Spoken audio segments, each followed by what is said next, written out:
Tak ada yang menyangka, pria dermawan yang sukses membangun toko emas dari nol justru berakhir mengenaskan di pelukan wanita yang paling ia cintai. Ini bukan sekedar kisah cinta beda usia, tapi tentang ambisi, pengkhianatan, dan rencana pembunuhan yang dingin yang dilakukan oleh sang istri sendiri. Dan untuk kalian yang penasaran dengan kisah kriminalnya, inilah cerita kriminalnya. Di sebuah kota yang terletak di wilayah Kerom, Papua, ada seorang pria kaya raya yang berusia 44 tahun. Dia bernama Nasruddin. Pria ini merupakan seorang perantau dari Sulawesi Selatan dan bertempat tinggal di kota Papua. Selama bertahun-tahun, Nasruddin berkelana di Pulau Papua dengan ditemani oleh beberapa kerabatnya yang juga ikut merantau ke wilayah tersebut. Sebelum menjadi sukses dan kaya raya, Nasruddin bekerja sebagai buruh. Ia rela melakoni pekerjaan apa saja yang bisa dilakukan untuk memperoleh modal usaha, karena niatan hatinya untuk mempunyai usaha sendiri. Sampai suatu saat, Nasruddin berhasil membangun usaha toko emas di kota Arsah. Sebagai pengusaha emas, Nasruddin sudah bisa dikatakan cukup sukses. Bahkan ia sudah sanggup menggaji semua karyawan dengan menggunakan uang hasil dari toko emasnya. Karena kondisi keuangannya sudah sangat baik, Nasruddin pun mempekerjakan seorang ART. Sang ART merupakan seorang ibu-ibu yang usianya lebih tua darinya. ART itu juga merupakan seorang perantau dari Mojokerto dan bertempat tinggal di kota Arso. Berbeda dengan Nasruddin yang sudah kaya raya, sang ART masih tergolong miskin dan berperan sebagai tulang punggung di keluarganya.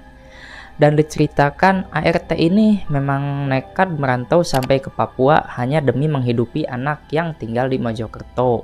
Meskipun sang ART sudah tergolong tua, Nasruddin tetap menyukainya karena sikapnya yang baik dan sangat santun. Terlebih lagi, Nasruddin sudah memahami bahwa pembantunya itu mempunyai seorang anak perempuan yang masih duduk di bangku SMP.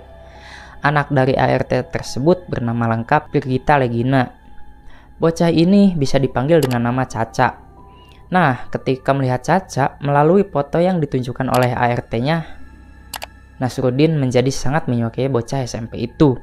Ditambah lagi saat berkomunikasi dengan sang ibu melalui telepon, Caca menunjukkan sikap baik dan sopan. Hal inilah yang membuat Nasruddin semakin tergila-gila dengan bocah SMP tersebut.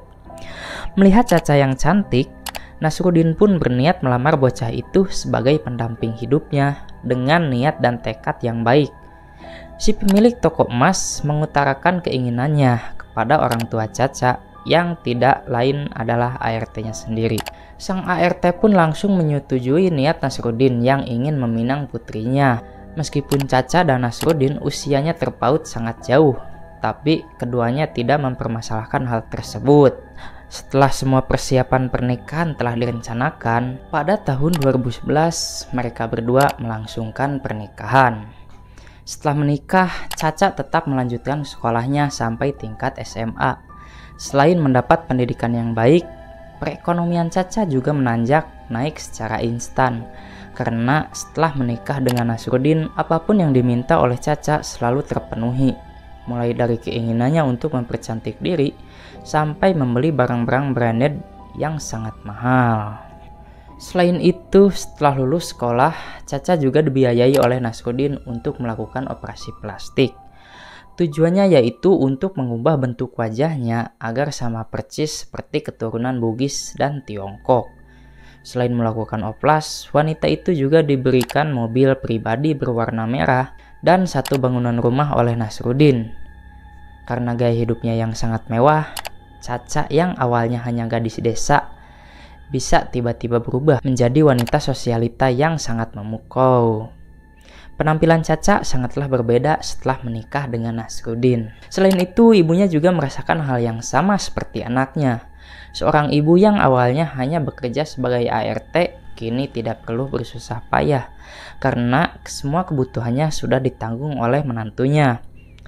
Di awal pernikahannya, Caca yang masih belia sering melakukan perselingkuhan dengan seorang pria yang seumuran dengannya. Perselingkuhan yang dilakukan oleh wanita ini juga sering diketahui oleh Nasruddin beserta keluarganya. Tapi meskipun telah mengetahui perselingkuhan istrinya, Nasruddin tetap memaafkan Caca. Pemilik toko emas itu menyadari kalau usia Caca yang masih muda membuatnya belum memahami arti pernikahan yang sebenarnya.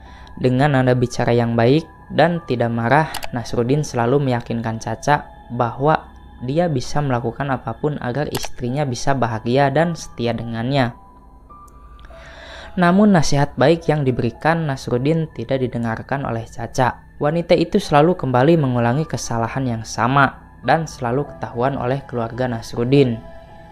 Karena berkali-kali mendoakan Nasruddin, akhirnya keluarga pemilik toko emas itu pun merasa kesal kepada Caca. Namun Nasruddin selalu meyakinkan keluarganya bahwa istrinya pasti akan berubah dan setia di kemudian hari. Seiring berjalannya waktu, Nasruddin dan Caca dikaruniai seorang anak yang bisa menjadi pelengkap di dalam rumah tangga mereka. Dengan hadirnya bocah itu, Nasruddin berharap bahwa istrinya tidak akan berselingkuh lagi. Namun kenyataannya, Caca masih tetap menduakan Nasruddin. Hingga di tahun 2020, Caca mengenal seorang pria yang bernama Mahdi. Wanita itu mengenal sang pria melalui Instagram.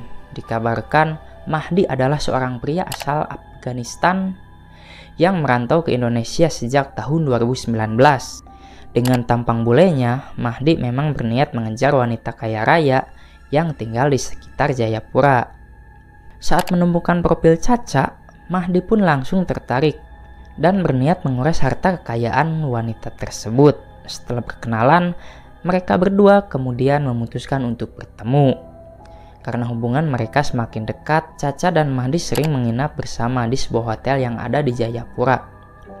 Nah, gara-gara terlena dengan tampang Mahdi, Caca pun sempat memberikan uang sebesar puluhan juta kepada Mahdi di setiap bulannya. Karena sangat ingin bertemu dengan sang kekasih gelap, Caca memberikan uang kepada Mahdi agar pria itu bisa pergi dari restoran kakaknya.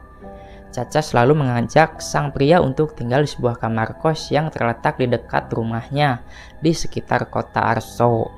Dan pada tahun 2021, Mahdi pun menuruti kemauan Caca dan ia tinggal di sebuah kos-kosan yang bisa diakses oleh sang wanita dengan sangat mudah.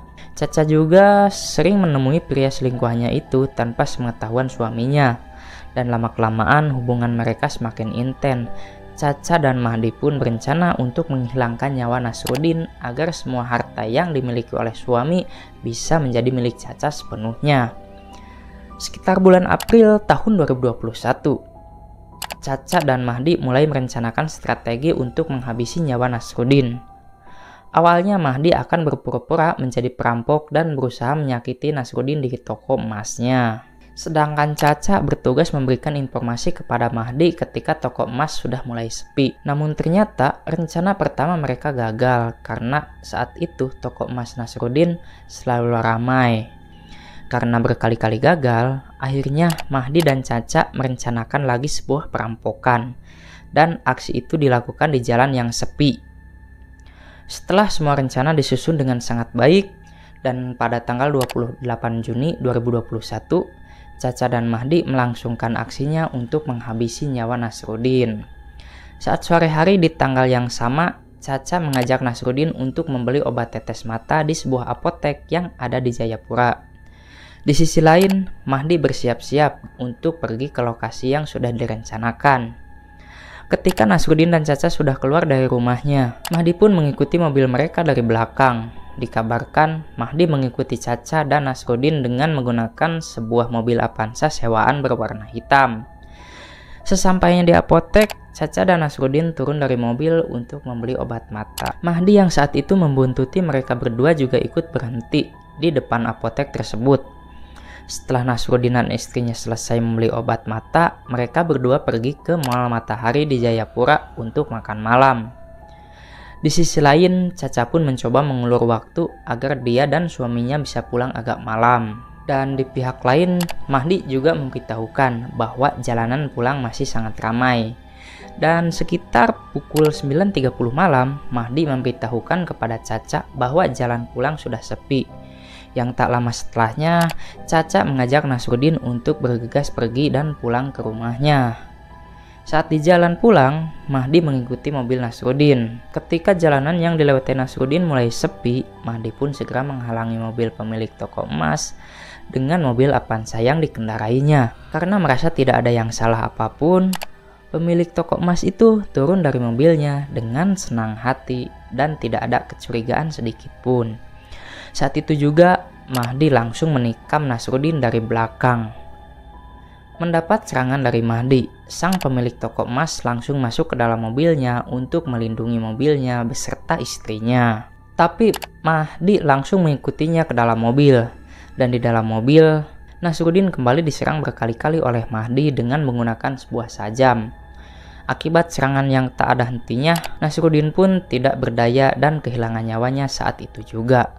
Setelah memastikan Nasruddin benar-benar tiada, Mahdi mengambil semua barang-barang berharga milik Caca yang dimana aksinya ini merupakan bagian dari rencananya.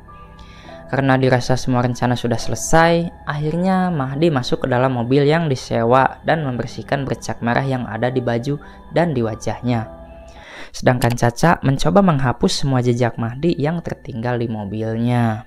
Setelah semuanya berhasil, tiba-tiba ada sebuah kendaraan yang datang. Pengemudi kendaraan itu bergegas turun dan mencoba melihat apa yang sedang terjadi. Saat menghampiri mobil Caca, ternyata pengendara itu sempat merekam suasana di sekitar lokasi kejadian. Dan ketika didatangi oleh pengendara itu, Caca kemudian turun dari mobil. Wanita itu berakting seolah-olah meminta pertolongan karena suaminya terparah. Caca mengatakan bahwa dia baru saja dirampok dan suaminya ditikam oleh sosok yang tidak bertanggung jawab. Mendengar hal itu, pengendara tersebut langsung menelpon pihak kepolisian.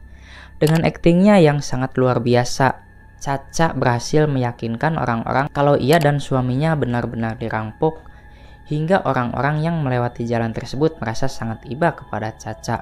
Sesampainya di lokasi kejadian, polisi kemudian menanyakan bagaimana kronologi kejadiannya.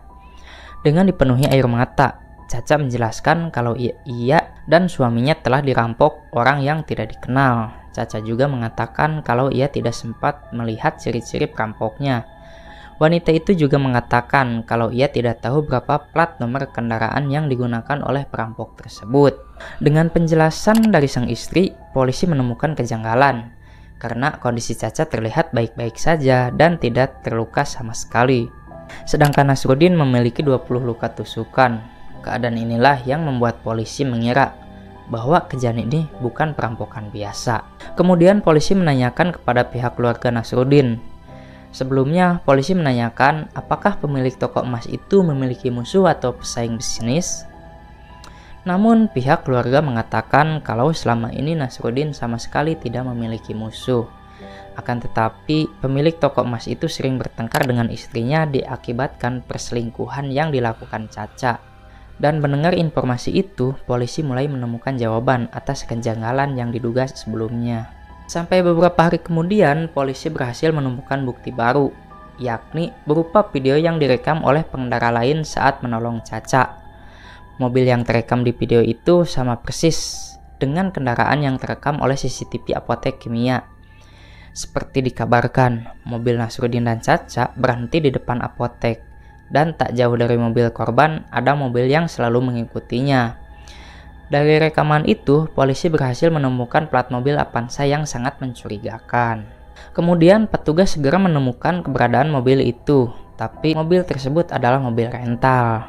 Dengan bantuan informasi dari pihak pemilik rental, polisi akhirnya menemukan fakta bahwa saat kejadian mobil itu disewa oleh warga Afghanistan yang bernama Mahdi. Dan tak butuh waktu lama, polisi berhasil menangkap Mahdi. Penangkapan itu terjadi di Bandara Sentani, Jayapura. Saat diringkus oleh polisi, Mahdi sedang menunggu pesawat yang dipilihnya untuk kabur ke Makassar. Setelah melalui proses investigasi yang panjang, Mahdi pun merasa terdesak dan akhirnya ia bersedia mengakui kejahatannya. Mahdi mengatakan bahwa tindakan itu dilakukan bersama dengan Caca, istri dari Nasruddin itu sendiri. Dan keluarlah informasi jika Caca telah ikut menghilangkan nyawa Nasruddin. Setelah semua bukti sudah cukup banyak, akhirnya polisi menjemput Caca dan membawanya ke kantor polisi untuk pemeriksaan lebih lanjut. Dan karena tindakan kriminalnya, Caca dan Mahdi dijerat dengan pasal 340 KUHP, pasal 55 dan 56 KUHP dengan ancaman hukuman pidana mati atau paling sedikit 20 tahun. Hingga kini keduanya masih mendekam di dalam jeruji besi hingga mendapatkan masa pengampunan yang telah ditentukan. Semoga kejadian ini bisa jadi pelajaran bagi kita semua. Sampai ketemu di video selanjutnya.